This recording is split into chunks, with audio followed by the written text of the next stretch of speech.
বোন আমার, তোমার বয়স মাত্র 14, মাত্র। তুমি এই বয়সে সিগারেট খাওয়া শুরু করে দিছ, আফসোস বোন আমার। আর তুমি তোমার এই নাজুক, এই মহামূল্যবান, ইজ্জতদার তোমার শরীরকে আল্লাহ কত মূল্যায়ন করছে। তুমি জাহান্নামে গেলে তোমার বাপ জাহান্নামে যাবে, ভাবা যায়?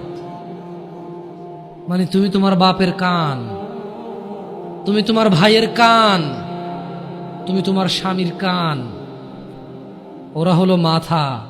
আচ্ছা, তুমি হলা মাথা, ওরা হলো কান। তুমি হলা মাথা, ওরা হলো কান। তোমাকে আল্লাহ কত মূল্য দিছে।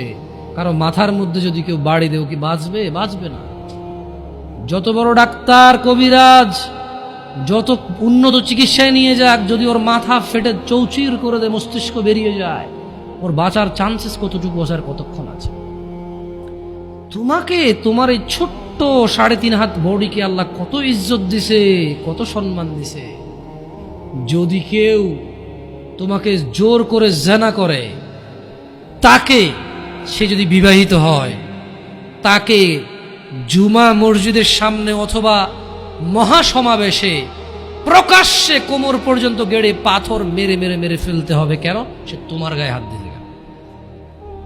তোমার ইজ্জত আবরু কত উপরে। তুমি কি আর আল্লাহর সৃষ্টি জাতা? আল্লাহর সৃষ্টি বনি আদম, ওয়ালাকাদ কাররামনা বনি আদম। আল্লাহ সুবহানাহু ওয়া তাআলা বলছে যে আমি বনি আদমকে কারাম করেছি, ওদেরকে আমি সম্মানিত করেছি। ওই সম্মানিত সম্প্রদায়ের সবচাইতে মূল্যবান তুমি। তোমার ব্যাপারে এই যে মানুষগুলো, এই যে পুরুষগুলো, আদম আলাইহিস সালাম ওনার উম্মতের নবী ছিল, কিন্তু মুহাম্মদ রাসূলুল্লাহ সাল্লাল্লাহু আলাইহি সাল্লামের উম্মত যত পুরুষ,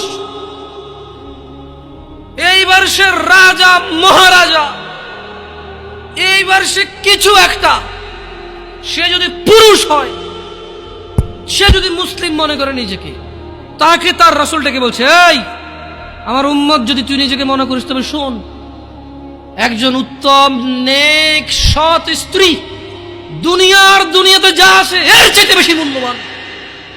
তার মানে ওই যে পুরুষ তার কাছে মূল্যবান, যেই পুরুষের কাছে নেক স্ত্রী নেই, সেই পৃথিবীতে ধনী হতে পারবে না।